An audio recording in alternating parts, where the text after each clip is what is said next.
Je ne peux plus porter ce fardeau qui me voûte. Père, je t'appelle au secours. Je t'avais donné, Jésus, mon cœur. Puis j'ai cherché le bonheur ailleurs. Je ne trouve ici-bas aucune paix, aucune joie. Il n'y a d'amour qu'en toi. Tu es Emmanuel, Emmanuel, mon ami, Emmanuel, mon ami. Ton amour me suffit, tu me suffis, mon ami, tu me suffis, mon ami. Je t'avais donné, Jésus, mon cœur. Puis j'ai cherché le bonheur ailleurs. Je ne trouve ici-bas aucune paix, aucune joie. Il n'y a d'amour qu'en toi. Tu es Emmanuel, Emmanuel, mon ami, Emmanuel, mon ami. Ton amour me suffit, tu me suffis, mon ami, tu me suffis, mon ami. Tu es Emmanuel, Emmanuel, mon ami, Emmanuel, mon ami. Ton amour me suffit, tu me suffis, mon ami, tu me suffis, mon ami. Hey, j'ai trouvé un ami. Gloire à Dieu. Gloire à Dieu. Jésus-Christ est notre ami, l'ami fidèle. C'est Jésus-Christ de Nazareth. Nous sommes vraiment dans la joie de nous retrouver encore ce soir. Parce que nous voulons partager ces moments, ces temps que Dieu nous accorde vraiment dans son amour. Nous allons prier, nous allons recommander ces moments entre les mains de Dieu. Éternel Dieu notre Père, nous te disons un grand merci Papa, parce que tu es celui qui nous a gardés depuis le matin jusqu'à cette heure. Tu es celui qui a veillé sur nous, Éternel des armées. Gloire à toi parce que dans toute la journée, tu as permis que nous puissions demeurer sous ton abri. Tu as permis, Seigneur Dieu de gloire, que nous puissions demeurer sous tes regards d'amour, tes regards protecteurs. Seigneur, tu nous as protégés. Gloire te soit rendue. Ô grand roi éternel, Dieu puissant, parce que tu n'as pas permis que nous puissions nous écarter de ta voix éternelle. Nous te glorifions parce que c'est une grâce que tu nous as accordée. C'est par ta grâce que nous sommes là ce soir. C'est par ta grâce que nous te louons. C'est par ta grâce que nous te cherchons. C'est par ta grâce, Seigneur Dieu d'amour, parce que toi, tu veux nous faire du bien à nos âmes éternelles. C'est pourquoi nous te sommes vraiment reconnaissants, éternel Dieu souverain, parce que tu es notre roi et tu es tout pour nous, éternel Dieu de gloire. Béni sois-tu, tendre Père, et merci pour ta fidélité. Merci Seigneur, parce que dans cette journée, toi tu as vu comment nous avons marché, comment éternel Dieu de gloire nous avons parlé, comment nous avons agi, oh grand roi, pour tout ce qui ne t'a pas honoré Seigneur dans nos vies. Nous te prions de nous pardonner. Pardonne aussi à chaque membre de nos familles, oh grand roi. Pardonne à tout un chacun, au nom puissant de Jésus-Christ de Nazareth. Pardonne nos fautes, pardonne notre impatience qui nous conduit dans de mauvaises choses. Pardonne-nous, Seigneur, quand nous n'attendons pas ton temps, quand nous ne laissons pas, quand nous ne voulons pas, Seigneur, nous conformer à ta volonté. Oh Seigneur Dieu de gloire, pardonne-nous, tendre Père, car tu es notre Dieu, tu es notre roi, Papa. Merci pour le pardon que tu nous accordes et tu accordes à chaque membre de nos familles, Papa. Merci pour ta bonté. Merci de nous laver, de nous purifier par le sang de ton Fils Jésus-Christ de Nazareth. Oh, que le sang de Jésus lave tout un chacun, que le sang de Jésus-Christ purifie tout un chacun, que le sang de Jésus nous entoure, que le sang de Jésus-Christ forme une muraille de feu là où nous sommes, là où nous nous trouvons. Éternel, même ceux qui suivront cette vidéo en différé, éternel Dieu de gloire, que le sang de ton Fils Jésus-Christ les laves et forment une muraille de feu tout autour de nos maisons, de nos appartements, ô Seigneur, afin qu'aucune flèche de l'ennemi ne nous atteigne. Au nom puissant de Jésus-Christ de Nazareth, merci Père très saint, parce que de nous-mêmes, nous ne pouvons rien. Nous avons besoin d'être remplis de la plénitude de ton esprit de gloire. Remplis-nous de ton Esprit Saint, remplis-nous de ton Esprit Saint, que le Saint-Esprit nous remplisse, que le Saint-Esprit nous conduise, que le Saint-Esprit conduise ces moments. Parle dans nos cœurs, parle-nous Seigneur Dieu de gloire, nous sommes que des instruments entre tes mains, éternel Dieu de gloire. Oh Seigneur, laisse que le Saint-Esprit parle dans nos cœurs, que ton Esprit se parle dans nos cœurs Seigneur, nos cœurs à nous qui sommes utilisés comme instruments, dans les cœurs aussi de mon frère, de ma soeur qui suit ces lives Seigneur et qui suivra Seigneur cette vidéo en différé. Oh éternel Dieu souverain, éternel Dieu de gloire, au tendre Père, merci pour ton Esprit Saint qui est à l'œuvre et qui agit dans nos vies.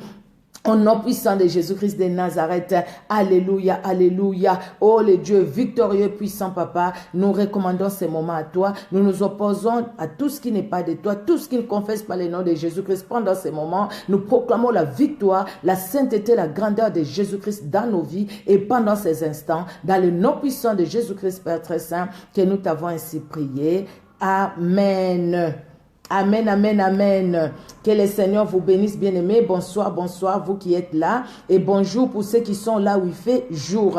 Bonsoir pour nous qui sommes là où il fait soir. Que le Seigneur, dans son amour, bénisse tout un chacun.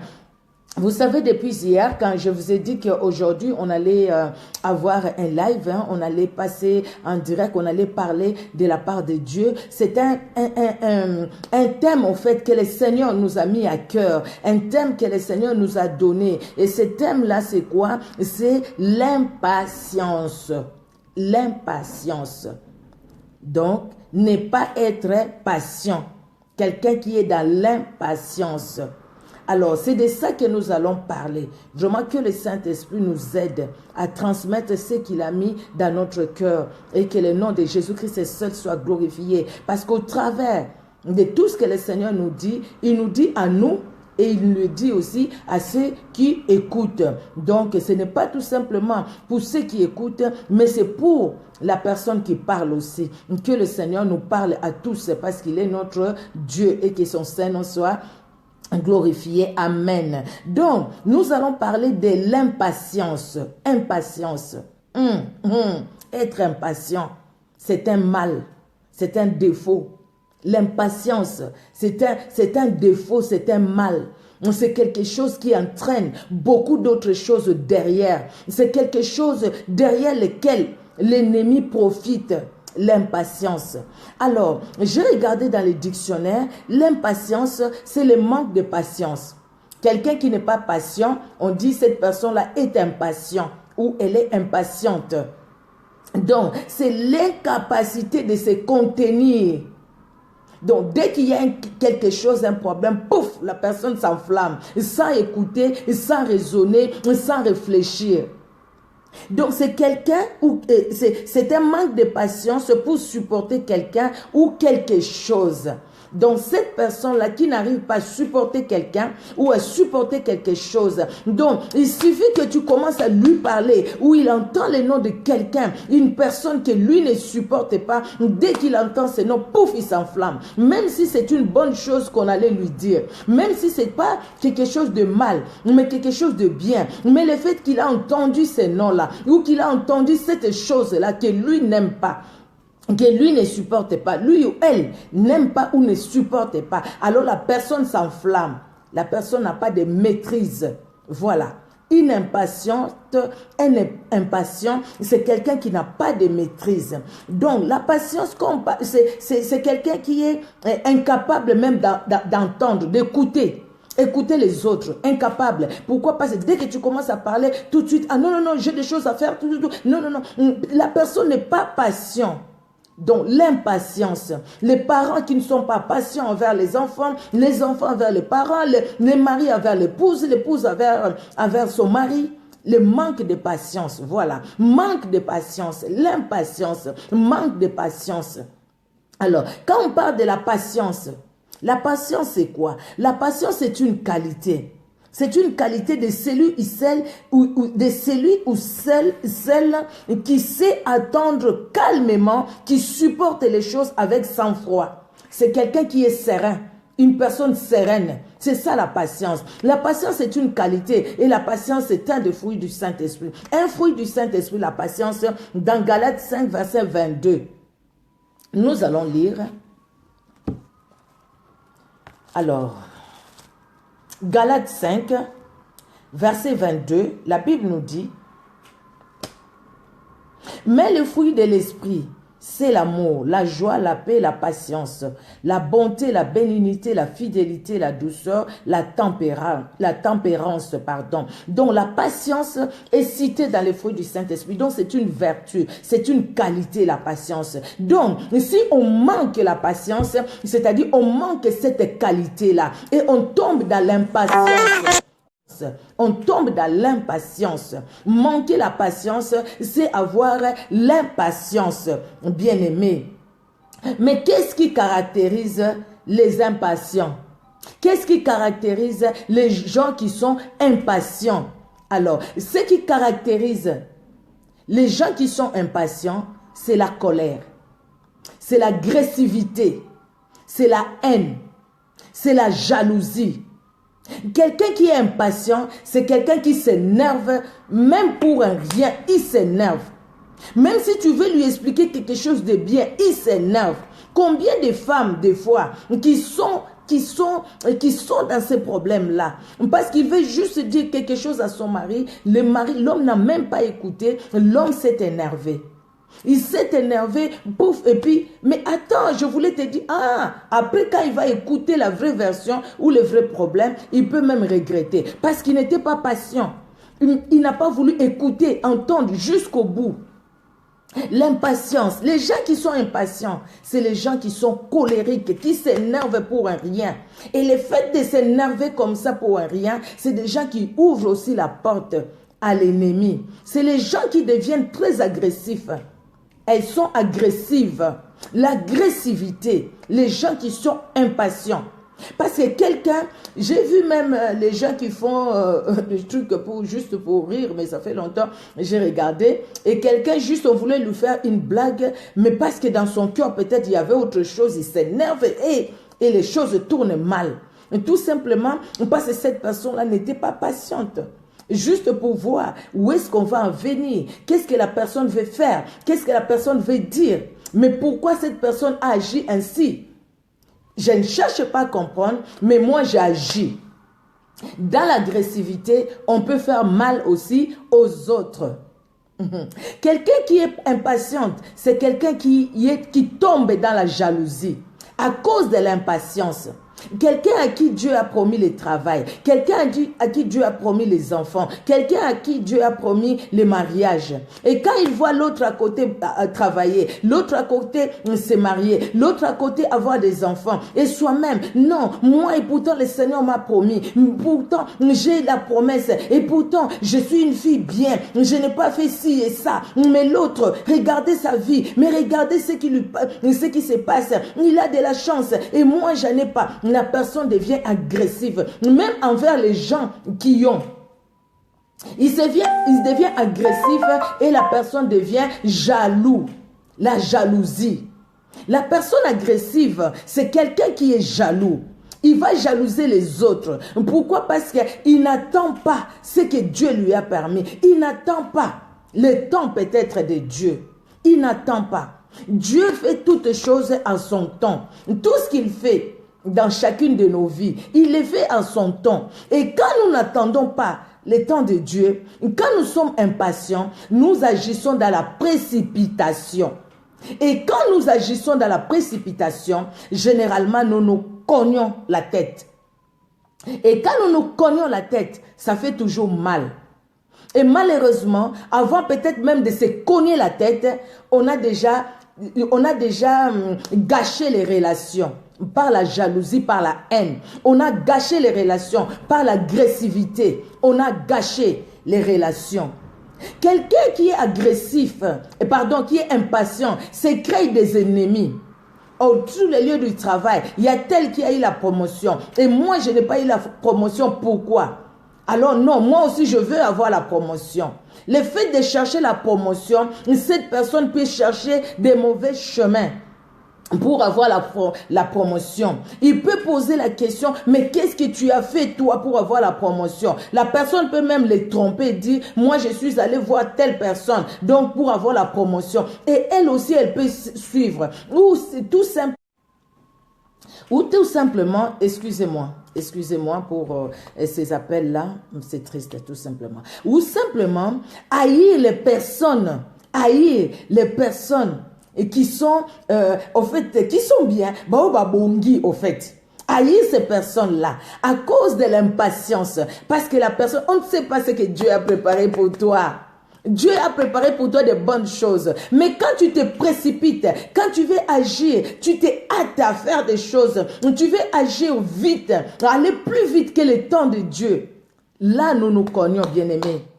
Quand on cherche à aller plus vite que le temps de Dieu, le temps de Dieu, personne ne le connaît. Le temps de Dieu, c'est ce qu'il nous donne. Mais quand nous cherchons à aller plus vite que le temps de Dieu, c'est là où nous sommes impatients. Le fait que je ne veux pas attendre, je ne veux pas être patient.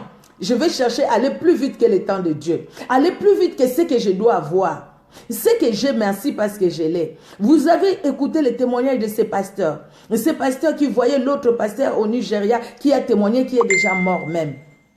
Ces pasteurs qui voient dans son église, il n'y avait pas beaucoup de gens, il va demander à un autre pasteur où il y avait plein de gens, et ce pasteur-là lui dit, il n'y a pas de problème, viens dans mon église, je vais te montrer. Au final, ce pasteur-là l'a amené quelque part qui n'était pas bon, et au final, il devait faire des sacrifices, il devait aller vraiment s'essuyer avec la sirène, et puis et ainsi de suite, il devait faire des sacrifices. À un moment, quand il en avait assez, quand il a dit, et puis il a vu qu'il y avait beaucoup de monde qui venait après, mais quand il a trouvé que c'était pas bon, c'était des choses qui l'amenaient en enfer, il devait se repentir, mais peut-être que c'était trop tard, je ne sais pas, et la personne était morte comme ça. Je pense que vous avez lu, c'est un témoignage qui a beaucoup circulé sur les réseaux sociaux. À cause de l'impatience. Parce que si cet homme, ce pasteur-là, il était patient, il n'allait pas envier l'autre. L'impatience amène les gens dans l'envie. S'il était patient, il allait attendre le temps de Dieu, il allait prier parce que c'est Dieu qui lui a donné les ministères, donc c'est Dieu aussi qui va conduire, c'est Dieu qui va amener les gens, ce n'était pas une autre personne. Quand on n'attend pas le temps de Dieu, on tombe dans l'envie. On tombe dans la jalousie, dans l'agressivité. Combien de jeunes filles qui sont allées se laisser chez les hommes, tout simplement parce qu'ils n'étaient pas patients. Ah, le temps que je vais attendre qu'ils puissent m'épouser, ah, peut-être que ça va traîner. Ah, tu sais, ici en Europe, si tu attends que l'homme, avant de te connaître, que tu ailles d'abord chez lui, tu attendras, il ne va pas t'épouser. Il va trouver une autre femme. Donc, vas-y, tombe dans l'impudicité. Dieu comprend. L'impatience. À cause de l'impatience, tu tombes dans l'impudicité. Qui te dit que cet homme-là ne va pas t'épouser? Qui te dit que c'est parce que non, les hommes disent et que toi tu dois suivre ce que les hommes disent? Nous tombons beaucoup dans des mauvaises choses, bien-aimés.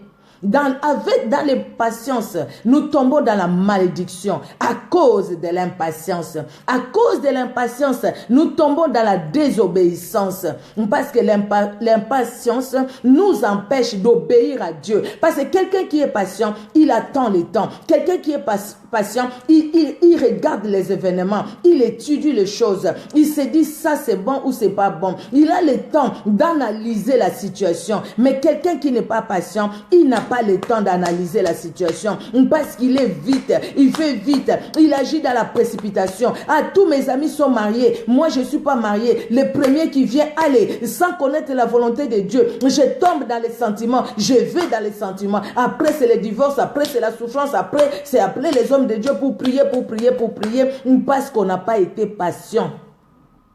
Regardez Anne et Pénina. Regardez Rachel et Léa. Quand on est dans la patience, le Seigneur bénit toujours. Anne a attendu le temps de Dieu. Elle a prié, elle a pleuré devant Dieu. Et au temps convenable, le Seigneur l'a béni. Le Seigneur l'a béni, vraiment béni.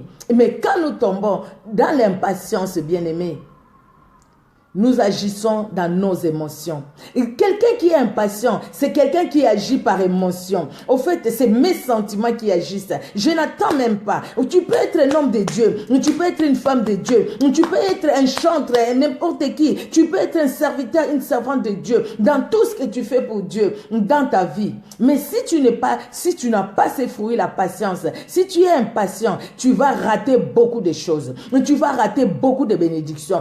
Parce que tu vas agir selon tes sentiments. Parce que maintenant, je veux faire ci, je l'ai fait. Je ne vais pas attendre. Attendre quoi? Le temps d'attendre, tu sais ce qui va arriver?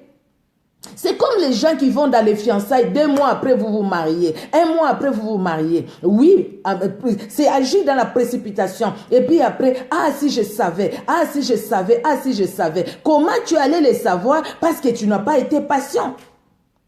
C'est celui qui est patient qui sait.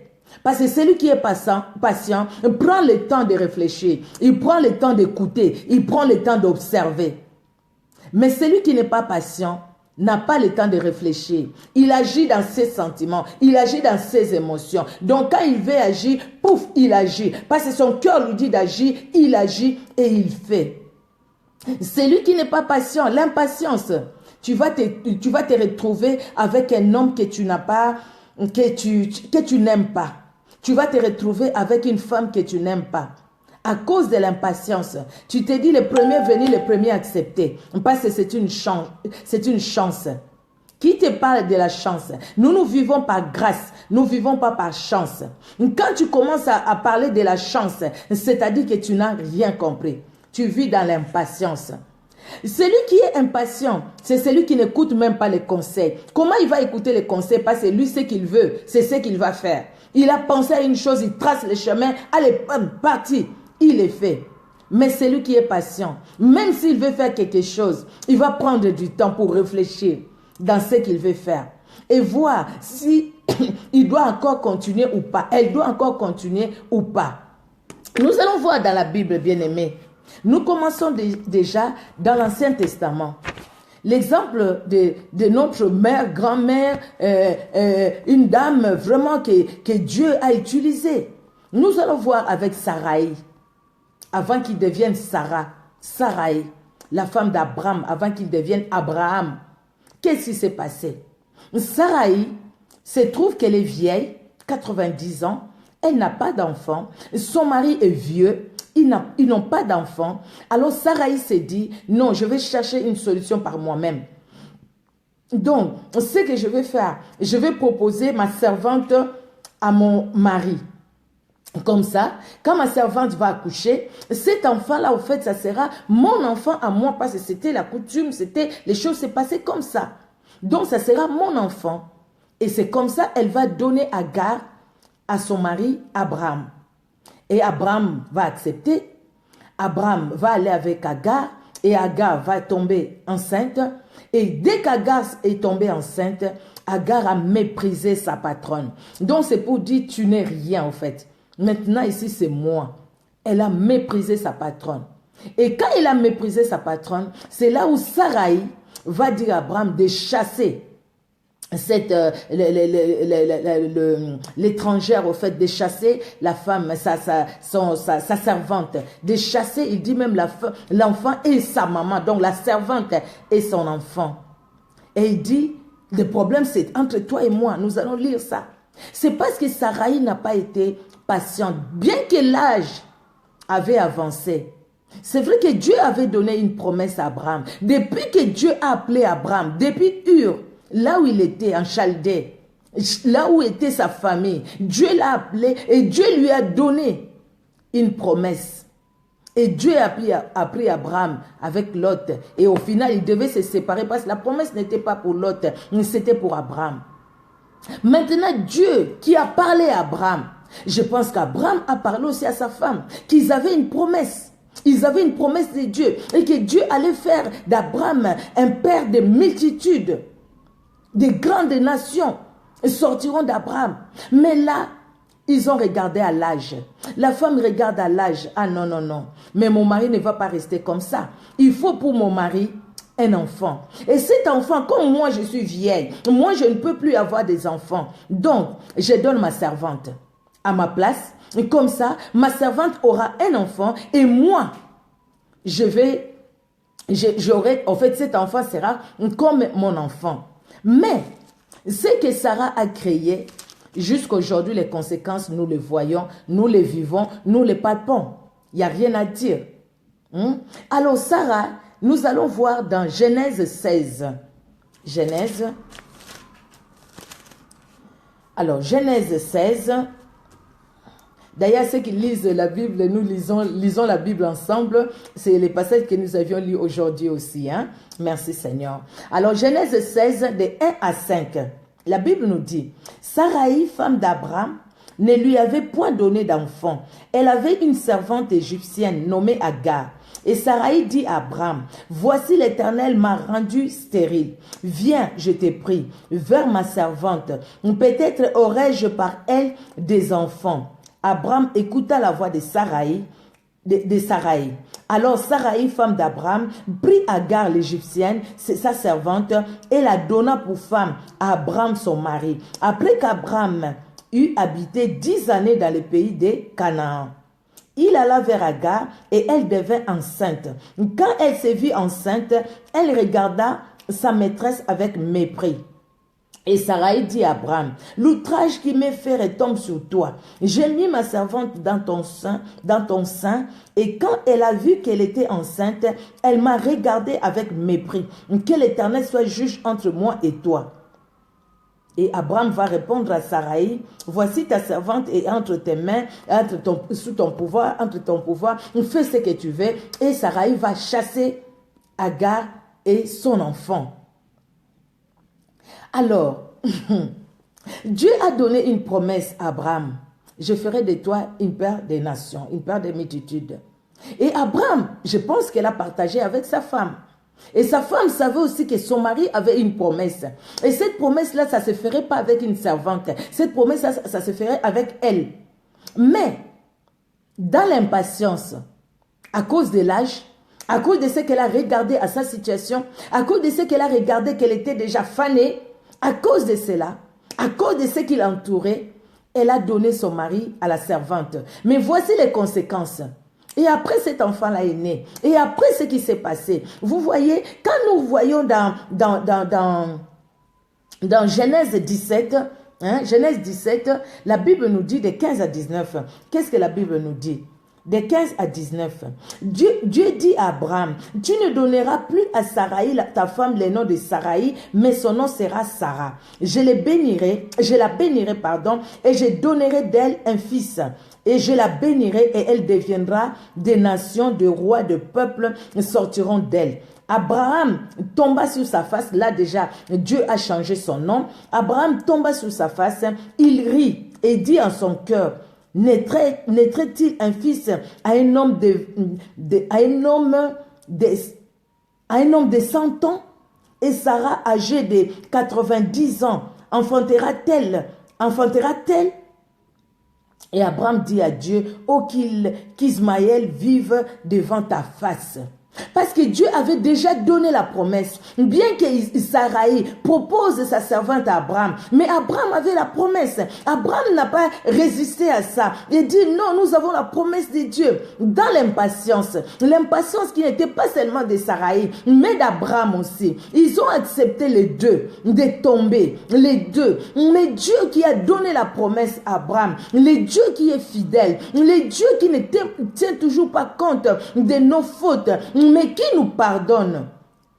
Ce Dieu-là est venu encore les visiter pour dire, écoutez Abraham, c'est pour dire Abraham, écoute, arrête de promener des regards inquiets. Donc, au fait, la progéniture que moi je t'ai promis, l'alliance que moi je ferai, ce n'est pas avec un enfant qui naîtra avec ta servante ou avec les autres épouses, mais avec Sarah, ta femme, Saraï que tu appelleras Sarah, avec elle, l'enfant naîtra, et avec elle. Et Abraham va rire et il va dire non, un homme de 100 ans, une femme de 90 ans, mais ce n'est pas possible. Et Dieu dans son amour, il va encore visiter. Il a visité maintenant, il vient encore voir Abraham. Là, c'était avant d'aller détruire Sodome et Gomorrhe. Et là maintenant, il va parler aussi pour Saraï. pour Sarah, pardon. Dans Genèse 18, parce que là, son nom est déjà changé, son prénom est déjà changé. Dans Genèse 18, de 10 à 14, la Bible nous dit, Genèse 18, 10 à 14, l'un d'entre eux dit, « Je reviendrai vers toi à cette même époque, et voici Sarah, ta femme, aura un fils. » Sarah écoutait à l'entrée de la tente qui était derrière lui. Abraham et Sarah étaient vieux, avancés en âge, et Sarah ne pouvait plus espérer avoir des enfants. Elle rit en elle-même en disant, maintenant que je suis vieille, aurais-je encore les désirs? Mon Seigneur aussi est vieux. L'Éternel dit à Abraham, pourquoi donc Sarah a-t-elle ri en disant, est-ce que vraiment j'aurai un enfant moi qui suis vieille? Y a-t-il rien qui soit étonnant de la part de l'Éternel? Au temps fixé, je reviendrai vers toi. À cette même époque, et Sarah aura un fils. Je reprends le verset 14. Y a-t-il rien qui soit étonnant de la part de l'Éternel? Au temps fixé, je reviendrai vers toi. À cette même époque, et Sarah aura un fils. Au temps fixé, Dieu agira dans ta vie. Au temps fixé, Dieu agira dans ma vie. Au temps fixé, Dieu accomplira sa promesse.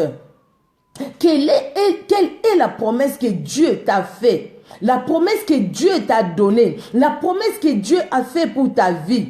Quelle est cette promesse-là? Elle tarde. Habakkuk dit, pardon, attends-la. Elle s'accomplira. Elle s'accomplira certainement. Elle s'accomplira. Cette promesse-là, elle s'accomplira. Le fait de ne pas attendre le temps de Dieu, nous allons nous satisfaire nous-mêmes.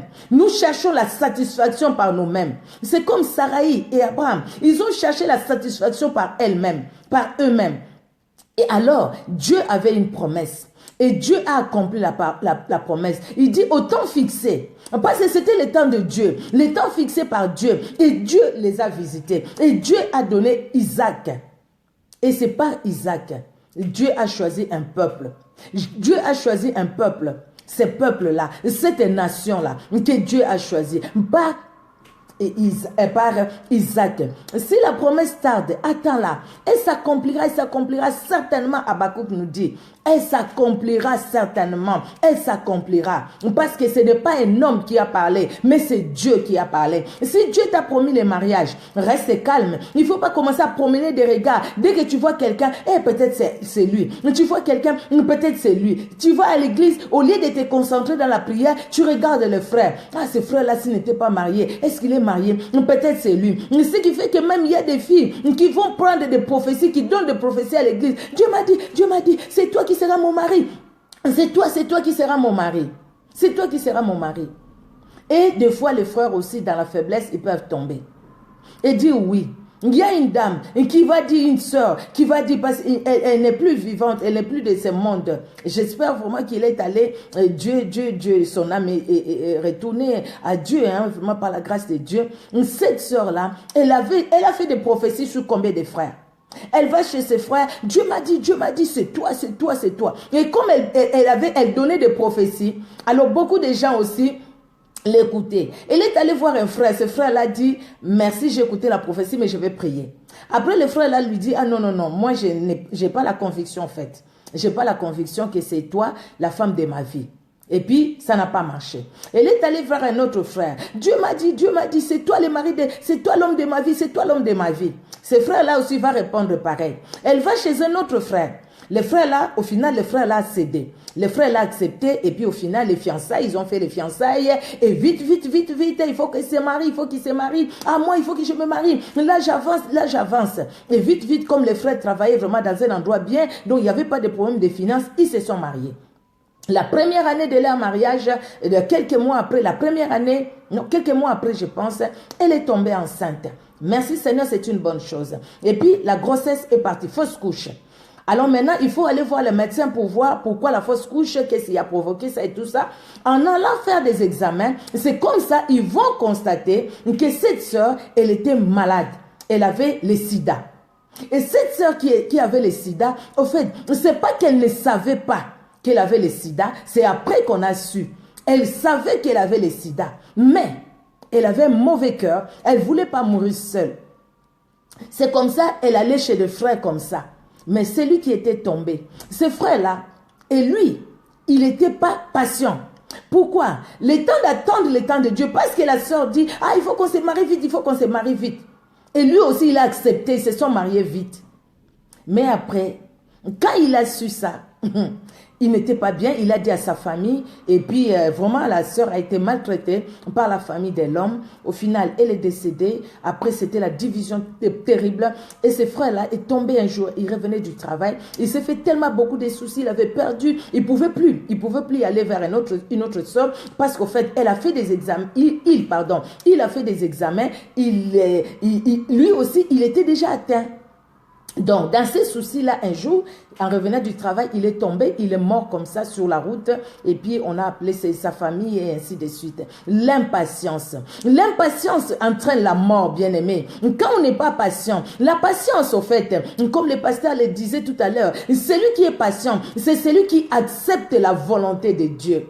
Tout enfant de Dieu qui n'accepte pas la volonté de Dieu, agir dans l'impatience. Et agir dans l'impatience, ça a toujours des conséquences. Sarai qui agit dans l'impatience, les conséquences, nous les voyons jusqu'aujourd'hui. Il n'y a plus Sarah, il n'y a plus Abraham, mais les conséquences continuent. Il n'y a même plus Isaac, il n'y a plus Ismaël, mais les conséquences continuent jusqu'aujourd'hui. Nous ne rentrons pas dans ces choses-là. Vous voyez, les conséquences continuent jusqu'aujourd'hui. Bien-aimés, nous allons voir une autre histoire dans la parole de Dieu. C'est l'histoire de Saül. C'est roi Saül.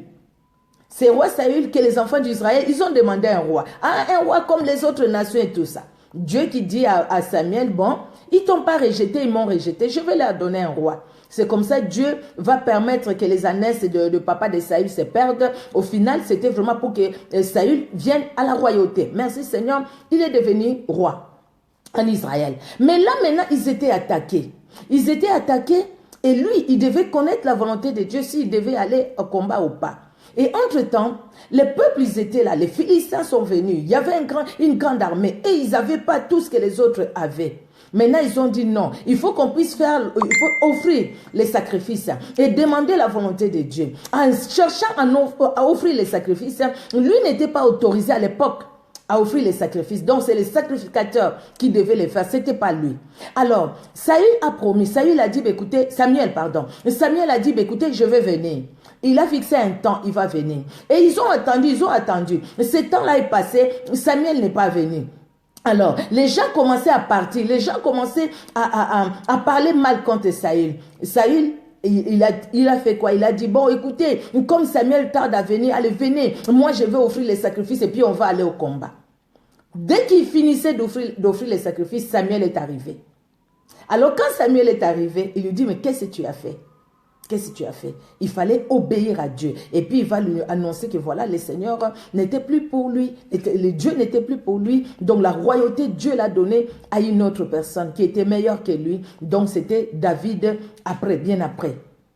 Donc, voilà, bien-aimé. À cause de l'impatience, il a perdu même la confiance que Samuel avait pour lui. Et Samuel, après, il a beaucoup pleuré pour lui. Et Dieu lui dit, mais pourquoi tu passes ton temps à pleurer pour Saül? Moi, je l'ai rejeté. Ça, c'est fort. Ça, c'est grave. Ça, c'est terrible. Que Dieu dise qu'il t'a rejeté. Ça, c'est terrible. Mais pour Saül, Dieu l'a dit. Dieu a dit qu'il a rejeté Saül. Pourquoi? Parce qu'il était impatient. S'il avait attendu le temps de Dieu, il allait attendre, dire, écoutez, même si les hommes partent, même si les autres partent, mais moi je ne veux pas pécher contre Dieu. Je vais attendre. Comme Néhémie, qui n'a pas cédé à Sambala et Tobija, qui n'a pas cédé à tout ça.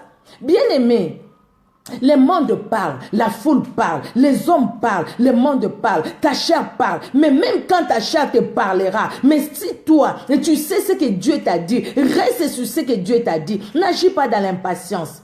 Ton corps te dira, mais écoute, tu es jeune fille, tu es jeune garçon, mais tu restes comme ça, comment ça? Mais non, vas-y avec telle fille, vas-y avec tel homme. De toutes les façons, c'est toi. Va te satisfaire. Satisfais-toi toi-même. Personne ne te verra. Tu es seul dans ta chambre. Satisfais-toi. Il y a même des gens à qui la médecine a dit, voilà, tu te satisfais toi-même, tu te donnes du plaisir toi-même et puis tu te trouveras mieux dans ta santé. Il y a même des gens qui le font. Aujourd'hui, nous voyons les catalogues qu'on nous envoie, les catalogues pour commander. Regardez dans ces catalogues-là, qu'est-ce que nous voyons deux fois? Des choses moches, des choses vraiment moches. Comme quelqu'un qui va en voyage et qui prend, ou la femme de voyage. La femme de voyage, ce n'est pas une femme physique, mais c'est une femme en plastique. Des choses justes que le diable met, que le diable fait, pour aider l'homme à bien pécher, pour aider l'homme à mieux s'écarter de la voie de Dieu. Ah, je ne suis pas allé vers un autre homme, hein, mais tu es allé quand même devant un plastique. Tu t'es satisfait avec du plastique. Et quand tu as fait ça, et tu as péché contre Dieu et tu as péché contre les saints, contre ton propre corps. Paul a dit, tous les péchés qu'on fait, c'est en dehors du corps. Mais quelqu'un qui commet l'impudicité dans tous les genres, dans toutes les formes, l'adultère, l'impudicité, l'immoralité, tout ça, la masturbation et tout.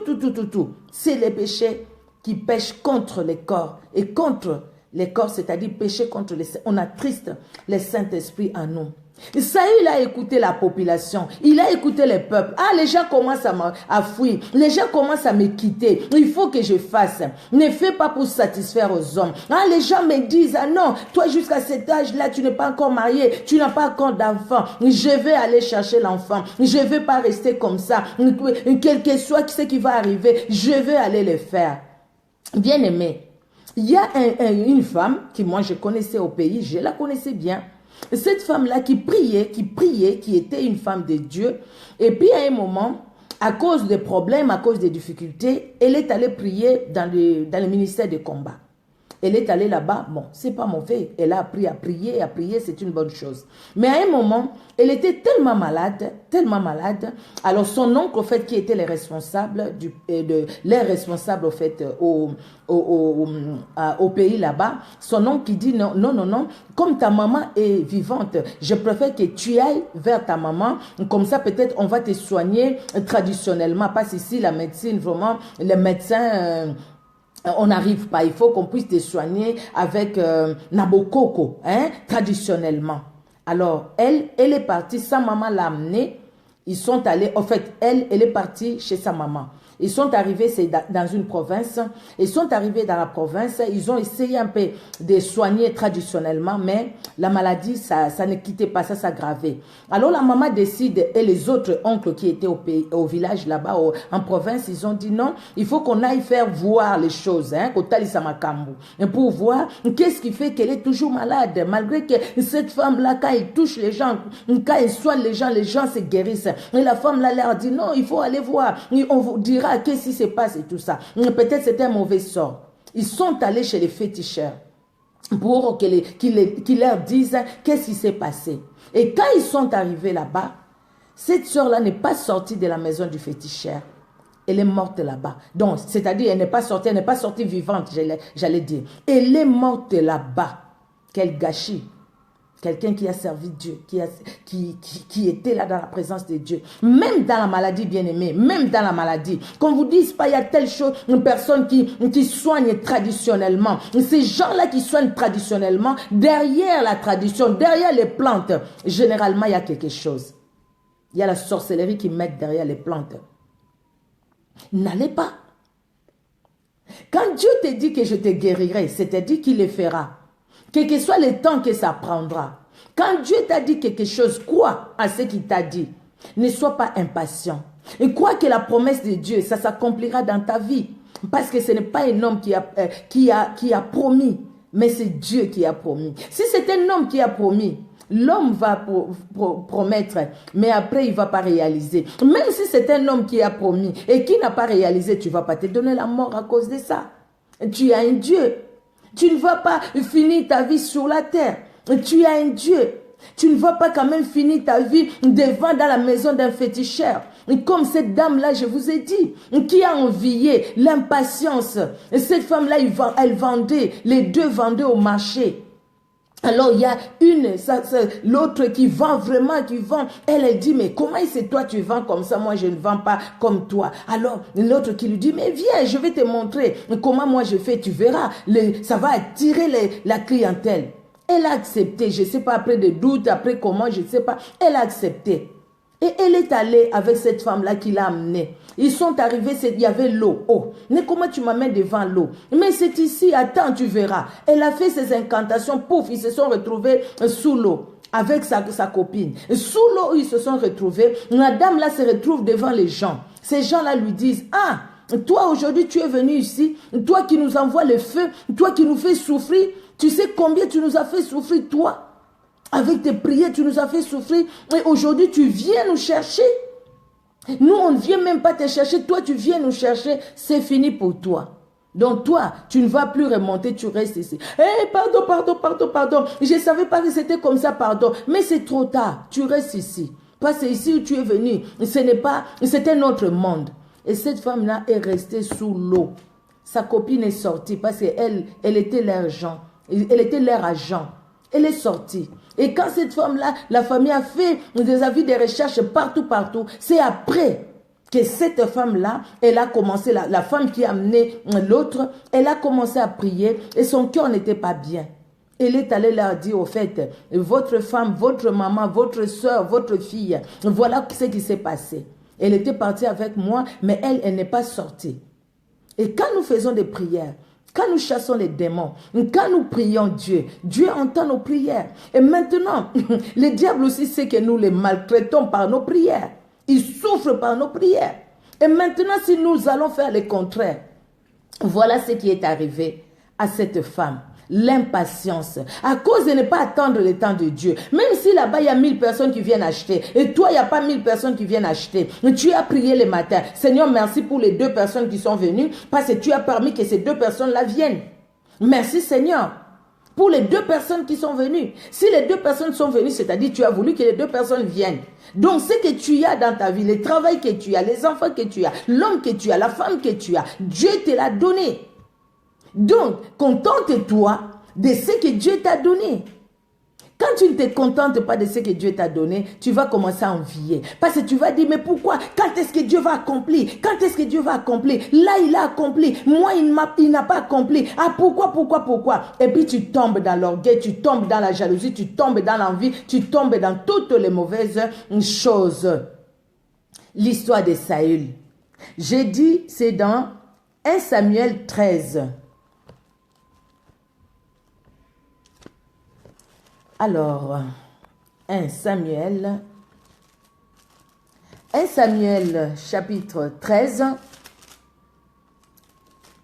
1 Samuel 13. Alors, 1 Samuel 13, nous allons lire pour comprendre l'histoire à partir du verset 13, des 4 à 13, j'ai mis. Alors, tout Israël, je vais lire au nom de Jésus-Christ, tout Israël entendit que l'on disait, Saül a bâti le poste des Philistins. Et Israël se rend odieux aux Philistins. Et le peuple fut convoqué auprès de Saül à Gilgal. Les Philistins s'assemblèrent pour combattre Israël. Ils avaient 1000 chars et 6000 cavaliers. Et ces peuples étaient innombrables comme le sable qui est sur le bord de la mer. Ils vinrent camper à Micmash, à l'orient de Beth-Aven. Les hommes d'Israël se virent à l'extrémité, car ils étaient serrés de près, et ils se cachèrent dans les cavernes, dans les buissons, dans les rochers, dans les tours et dans les citernes. Et il y eut aussi des Hébreux qui passèrent le Jourdain pour aller au pays des Gad et des Galad. Saül était encore à Gilgal et tout le peuple qui se trouvait auprès de lui tremblait. Il attendit 7 jours, selon les termes fixés par Samuel. Mais Samuel n'arrivait pas à Gilgal et le peuple se dispersait loin de Saül. Alors Saül dit, amenez-moi l'holocauste et les sacrifices d'action de grâce. Et il offrit l'holocauste. Et comme il achevait d'offrir l'holocauste, voici Samuel arriva. Et Saül sortit au-devant de lui pour le saluer. Samuel dit, qu'as-tu fait? Saül répondit, lorsque j'ai vu que le peuple s'est dispersé loin de moi et que je n'arrivais pas et que tu n'arrivais pas au terme fixé et que les Philistins étaient assemblés à Micmash, je me suis dit, les Philistins vont descendre contre moi à Gilgal et je n'ai pas imploré l'Éternel. C'est alors que je me suis fait violence et que j'ai offert l'holocauste. Samuel dit à Saül, tu as agi en insensé. Tu n'as pas observé les commandements que l'Éternel ton Dieu t'avait donnés. L'Éternel aurait affermi pour toujours ton règne sur Israël. Et maintenant, ton règne ne durera point. L'Éternel s'est choisi un homme selon son cœur. Et l'Éternel l'a destiné à être le chef de son peuple. Parce que tu n'as pas observé ce que l'Éternel t'avait commandé. Ah, c'est triste, non? C'est triste, non? Juste. Au fait, le temps de Dieu était là. Samuel arrivait. Mais parce que Saül était impatient, il n'a pas attendu le temps de Dieu. Il a fait ce qu'il ne devait pas faire. Combien de fois vous et moi, bien-aimés, combien de fois, peuple de Dieu que nous sommes dans l'impatience. Et nous faisons même ce que nous ne devrions pas faire. Combien de fois?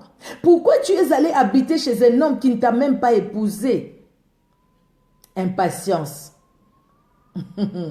Et pourquoi, bien-aimé, tu es allé prendre cette femme sans l'épouser? Impatience. Pourquoi, bien-aimé, tu consultes l'horoscope, tout ça, l'impatience. Tu veux savoir ce qui va se passer dans ta journée? C'est Dieu seul qui sait. Il a attendu, en dernière minute, il a tout gâché. Il y a un papa qui était un de mes profs à l'Institut biblique qui disait, c'est un adage qu'on dit, boite balukaka na libongo. Donc, tu arrives juste, en fait, tu arrives et puis tout renverse. Donc, tu détruis tout à cause de l'impatience. Pendant que tu pouvais. Combien de ces filles qui ont détruit leur mariage parce qu'ils étaient au pays, le mari est venu en Europe, le mari se débrouille, se démêle pour avoir de l'argent, pour faire venir son épouse, mais la femme est restée là, elle n'est pas restée calme, elle dit non, l'homme depuis qu'elle est partie, l'homme ne revient, les gens vont parler, ils vont dire, hey, c'est ton mari là-bas a épousé une blanche, pardon, ton mari, mais la personne qui connaît son mari, il doit rester, il doit avoir la patience, même si. Mais combien ils ont gâché leur mariage et ils sont restés là-bas. Parce que tout simplement, ils sont tombés. Ils sont tombés dans l'impudicité. Ils sont tombés dans l'adultère. Avec les hommes mariés aussi. Je connais une fille. Elle est tombée avec un homme marié. Aujourd'hui, cet homme-là l'a abandonné avec les enfants parce que maintenant, il prie. Il dit, il va rester avec sa femme. Donc toi maintenant, pendant que tu avais un mari à toi, à cause de l'impatience, regardez, l'impatience, ça fait beaucoup de mauvaises choses dans nos vies. L'impatience, ça nous tue. L'impatience, ça nous empêche de vivre le plan de Dieu pour nous. L'impatience. Saül, impatient. Juste, il finit et Samuel arrive. Ta bénédiction est là. Mais attends, un peu tout simplement. N'accepte pas tout le monde parce que tu te dis, c'est un païen, je vais les convertir. Toi, tu vas les convertir, c'est vrai ça. Parce que tout simplement, tu penses que les mariages n'arrivent pas. Les exemples, j'en ai plein. Plein. Parce que c'est un... tu dis que non, c'est un païen, je vais les convertir. Tu vas les convertir. C'est vrai ça. Toi, tu as la capacité de convertir quelqu'un impatient. Impatiente. Parce que tu trouves que le mariage tarde. C'est ça, non? C'est pourquoi tu es pressé. Parce que pour toi, le mariage, c'est le bonheur. Le bonheur ne se trouve pas dans les mariages, mais le bonheur se trouve auprès de Dieu. Jésus-Christ qui donne les mariages et qui, dans les mariages, te donne le bonheur. Mais ce n'est pas parce que tu t'es marié. Ce n'est pas parce que tu as ceci ou cela. Impatience. Combien de fois nous tombons dans l'impatience, bien-aimés? Regardez l'histoire d'Israël.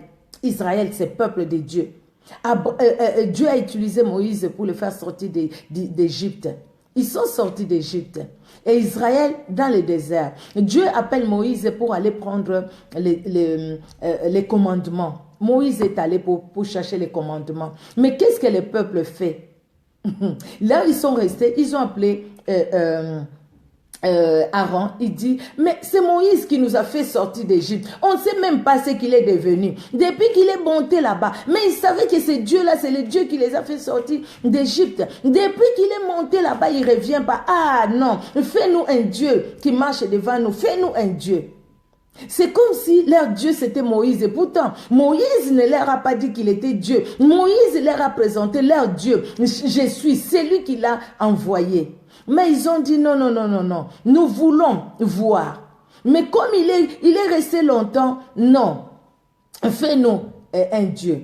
Et Aaron a eu peur du peuple. Il a dit, ben, donnez-moi les bijoux, tout ce que vous avez. Et il a fondu et il a fabriqué les veaux d'or. Les enfants d'Israël se sont inclinés devant les veaux d'or. Et Dieu qui voit ça, lui qui voit ça, il dit à Moïse, regarde ton peuple que tu as sorti de l'Égypte. Ton peuple que tu as sorti, regarde ce qu'ils ont fait. Et Moïse est descendu dans la colère, il a même cassé les commandements que Dieu lui avait donnés, qu'il avait écrits. Moïse est allé, c'était pour leur bien, pour que Dieu les enseigne comment continuer à marcher dans les pays qu'ils allaient rentrer. Il y avait des combats dans ces pays-là. Comment ils devaient marcher? Ils devaient rencontrer des peuples qui n'adoraient pas le véritable Dieu, qui avaient leur petit Dieu. Mais eux, comment ils devaient se conduire? Mais, qu'est-ce qu'ils ont fait eux? Ils ont dit non, nous voulons voir, nous voulons voir. Allez, faites-nous une idole. Combien de fois nous fabriquons des idoles nous-mêmes, bien-aimés, à cause de ce que la promesse de Dieu a tardé? Combien de fois nous fabriquons des idoles dans nos vies à cause de l'impatience? Les enfants d'Israël se sont fabriqués des idoles. C'est dans Exode 32, de 1 à 14. Exode 32.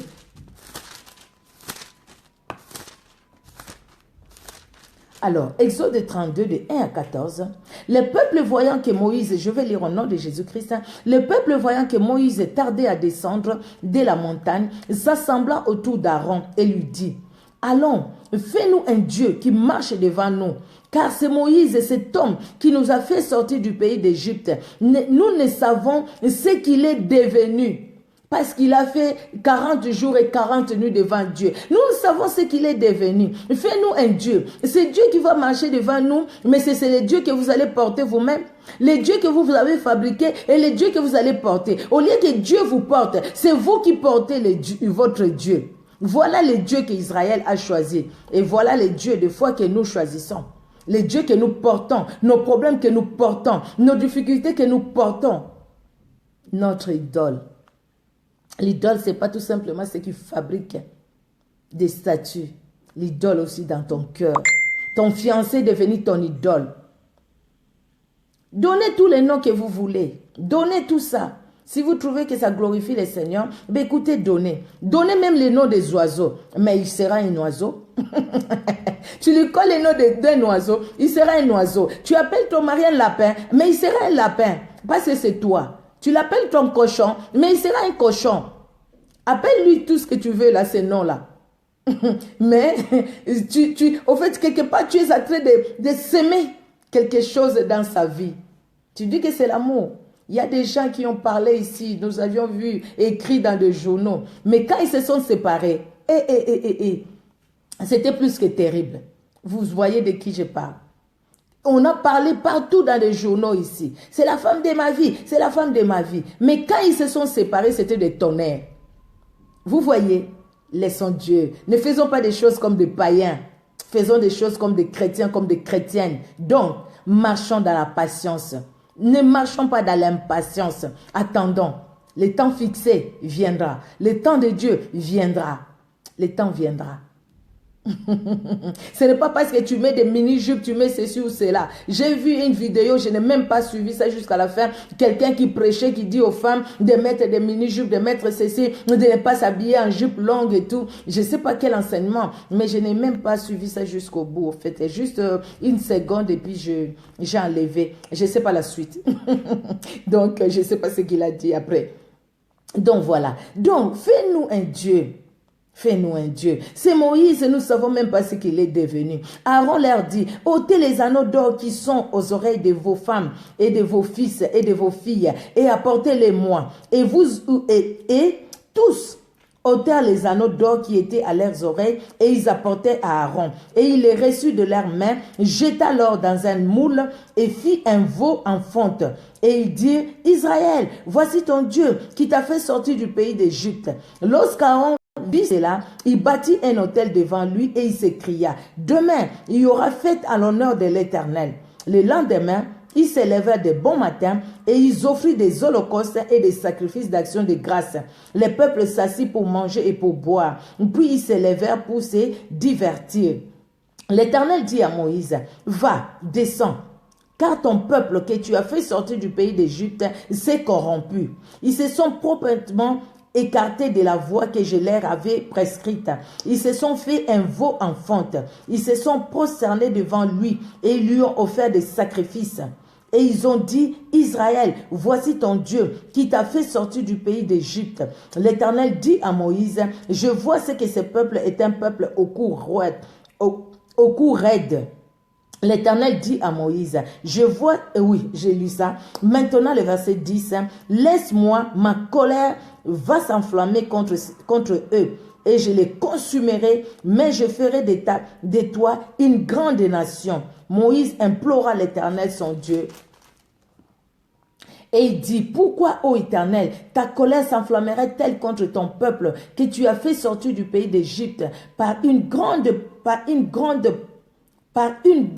puissance et par une main forte?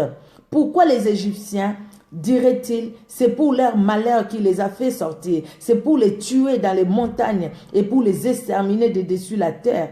Reviens de l'ardeur de ta colère et répands-toi du mal que tu veux faire à ton peuple. Jusqu'au verset 13.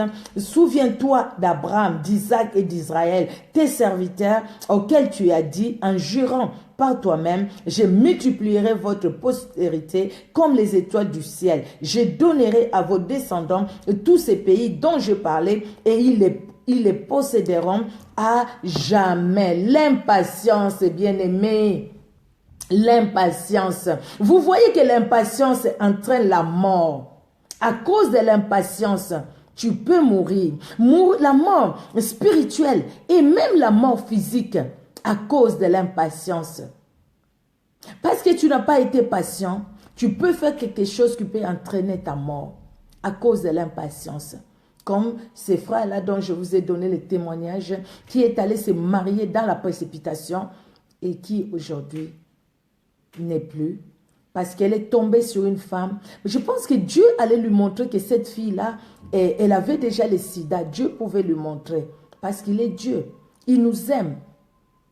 Quand des fois quelqu'un agit comme ça dans la précipitation, il faut avoir peur quand même, non?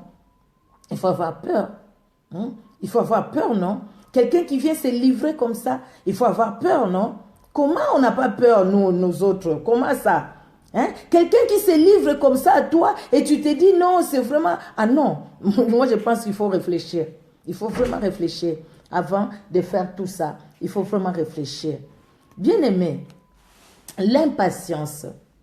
L'impatience, je l'ai dit au début, l'impatience, ce qui les caractérise, c'est la colère. Ça nous pousse à la colère, à l'agressivité, à la haine, à la jalousie.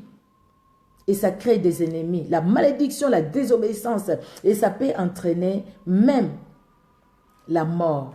À cause de l'impatience, beaucoup de femmes ont divorcé, beaucoup d'hommes ont divorcé. Et pourtant, l'homme là n'était pas mauvais, la femme là, elle n'était pas mauvaise. Mais parce que tout simplement, on n'a pas voulu comprendre l'homme, on n'a pas voulu comprendre la femme. Et on voit les divorces aujourd'hui, même au milieu des enfants de Dieu. Des choses qui ne devaient pas se faire. Mais aujourd'hui, ça s'est fait. Les divorces se font. Nous voyons, même les gens qui sont connus, comment les divorces se font à cause de l'impatience. J'ai voulu finir, au fait, cet enseignement par je ne sais pas si je vais appeler ça témoignage, j'ai voulu finir par cette histoire, au fait. Une histoire triste à cause de l'impatience. Une sœur que je connaissais, qui priait avec nous. Et puis cette sœur-là, elles étaient à deux. Vraiment, on les voyait tout le temps à deux. Des meilleures amies depuis longtemps. Elles ont étudié ensemble et tout ça. Toutes les deux, l'âge avait avancé. Elles n'étaient pas mariées. L'âge avait avancé, toutes les deux. Alors maintenant, ce qui s'est passé, il y a sa copine qui a trouvé un homme bien, vraiment qui travaillait, qui était bien et tout ça. Et sa copine s'est mariée.